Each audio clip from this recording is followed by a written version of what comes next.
Bonjour à toutes et à tous, la vie d'étudiant c'est souvent génial mais ça peut aussi être une source de pression énorme, parfois même écrasante. Alors aujourd'hui on va décortiquer un peu ce fameux stress, on va voir ensemble des stratégies, des trucs vraiment simples et concrets pour apprendre à mieux le gérer. Tout ça c'est inspiré d'un atelier qui a été pensé justement pour les étudiants.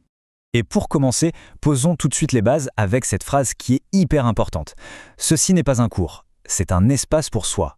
L'idée, ici, c'est vraiment pas de se mettre la pression ou de se juger. Non, c'est plutôt un moment pour explorer, pour essayer de comprendre ce qui se passe à l'intérieur, tranquillement. Une sorte de parenthèse, sans aucune obligation de performance. Alors première question à se poser, et elle est essentielle, où est-ce que le stress se fait sentir dans le corps? C'est intéressant parce que, bien souvent, avant même qu'on se dise consciemment « Ah, là je suis stressé », le corps, lui, il a déjà envoyé des signaux. Le stress, il a comme une signature physique. Et la toute première étape pour l'apprivoiser, eh bien, c'est d'apprendre à lire cette signature. Et ça nous amène à un point super important. Ce qu'on ressent, cette pression liée aux études, c'est une expérience qui est partagée. Le sentiment est normal et surtout, on n'est pas seul avec ça.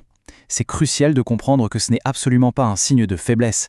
C'est une réaction normale partagée par des milliers d'autres étudiants. Le but, c'est pas de ne plus jamais stresser, mais de se dire « Ok, ce que je ressens, c'est normal ». D'ailleurs, regardons un peu où ce stress a tendance à se manifester le plus souvent. En tête de liste, on a le ventre, la fameuse boule au ventre qui n'en a jamais entendu parler. Juste après, les épaules qui deviennent toutes tendues, toutes dures, puis la tête avec les maux de crâne et la poitrine avec cette sensation d'oppression. En fait, le plus important, c'est de commencer à repérer son propre schéma. Savoir où ça se loge chez soi, c'est déjà une info en or. Bon, maintenant qu'on a vu où il se manifeste, essayons de comprendre ce que c'est au fond le stress. C'est quoi ce mécanisme? Eh bien, pour simplifier, on peut voir ça comme l'alarme intégrée de notre cerveau. C'est une super image pour comprendre la réaction du corps face à la pression. Le stress, en fait, c'est le système d'alarme interne du cerveau. À la base, c'est un mécanisme de protection super utile, conçu pour nous aider à faire face à un danger, ou en tout cas à ce qui est perçu comme un danger. C'est lui qui nous prépare à combattre ou à fuir. À petite dose, c'est même notre allié, ça nous donne un coup de boost. Le problème, c'est quand cette alarme se met à sonner en permanence pour des choses qui ne menacent pas notre survie. Et c'est là que ça devient fascinant, et un peu fou aussi, regardez cette comparaison. D'un côté, un danger réel, se retrouver face à un tigre, de l'autre, un danger perçu, devoir passer un examen important. Eh bien le résultat pour notre corps, il est exactement le même. La réponse biologique est identique.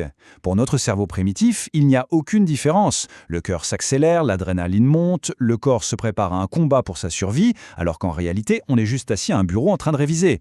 Ok, donc cette alarme se déclenche, mais concrètement, au quotidien, comment ça se traduit? Il est temps d'apprendre à écouter son corps, à reconnaître les signes physiques qu'il nous envoie. C'est la clé pour arrêter de subir les choses passivement. Et voilà les signaux les plus courants. Le cœur qui bat la chamade avant de prendre la parole. Cette boule dans l'estomac qui noue les entrailles. La fatigue chronique, même quand on pense avoir bien dormi. Les muscles tendus, surtout au niveau du cou et des épaules. Ou encore les maux de tête. Il faut vraiment essayer de voir ça non pas comme des ennemis, mais comme des messages. C'est juste le corps qui dit « Hé, oh, attention, l'alarme est en train de sonner ». Mais le stress, il ne vient pas que du corps ou des événements extérieurs. En fait, une énorme partie vient de notre tête. Des histoires qu'on se raconte. Et c'est là qu'on a un pouvoir incroyable, parce qu'on peut apprendre à réécrire ses pensées stressantes. Nos récits internes, ils façonnent vraiment notre niveau de stress. Regardons comment ça marche concrètement. Prenons une pensée stressante typique. Je vais échouer. C'est une impasse, ça paralyse. Une version plus aidante, plus juste aussi, ce serait « je suis stressé, mais je peux me préparer ». Voyez la différence? On ne nie pas le stress, mais on ouvre une porte vers l'action. Autre exemple, « je ne suis pas capable ». On peut transformer ça en « c'est normal d'être encore en apprentissage ». Ou encore le classique « tous les autres sont meilleurs que moi », qui peut devenir « je suis sur mon propre chemin ». Il ne s'agit pas de se mentir, mais de passer d'une pensée qui bloque à une pensée qui aide à avancer. Bon, comprendre tout ça, c'est la première étape. Mais maintenant, il faut passer à l'action. L'objectif, c'est de se construire une petite boîte à outils personnelle. D'avoir sous la main des techniques pratiques, immédiates, à dégainer dès qu'on sent que le stress monte. Et le premier outil, c'est peut-être le plus simple et le plus puissant. Un outil instantané, la respiration 4-6. Ça ne coûte rien, ça se fait n'importe où, en plein amphi, dans le bus, c'est hyper discret, et l'effet sur le système nerveux est quasi immédiat. C'est un vrai game changer. Alors comment ça marche? C'est tout simple. D'abord, on peut placer une main sur son ventre pour bien sentir l'air qui entre et qui sort. Ensuite, on inspire doucement par le nez en comptant jusqu'à 4. Et puis, le plus important, on expire très lentement par la bouche en comptant jusqu'à 6. On répète ça pendant 1 minute.